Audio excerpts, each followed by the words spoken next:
শোন মামা, বুঝছোস আমি আগে একটা বড় গ্যাংয়ের লিডার ছিলাম। বেড়া বুঝছোস আমি আগে দৈনিক সকালে 5-6টা পোলাহান না পিটে নাস্তাই করতাম না। ছোট ভাই তোর আমি একটা কথা কই, তুই শহরে পইতামি বা এই যে গ্রামে করিস না, তাহলে কিন্তু ঠিক থাকতে পারবি না। এবার ঠিকঠাক না, এটা তুই কোনো কথা বললি? কত জায়গায় তো আমি বয়ান ঠেন দিয়ে বাইসকে খুশি।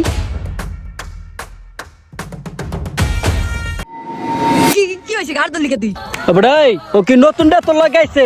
ও আমার তুই টাঙ্গা থেকে কথা কয়, তুই তো পাশে রেখে না তো কিন্তু নলিমলি ভাঙ্গে হাতে ধরাই দিতাম। বেড়া আচ্ছা না এবড়া তোকে এলাকায় কি এটা কাল্লু না সালু মাস্তান? এবড়া ওর কালার দিকে বোঝস না, ওর কাল্লু। এবড়া আমি কেটা তুই চলোস? আরে কে রে ভাই তুই? আরে আমি এলাম সাল্লু মাস্তানের বাইক না, কস না কিছু করে দেখা। কিরে লাগাস না, মুখ বন্ধ হয়ে গেল কা ভাই ভাইছস?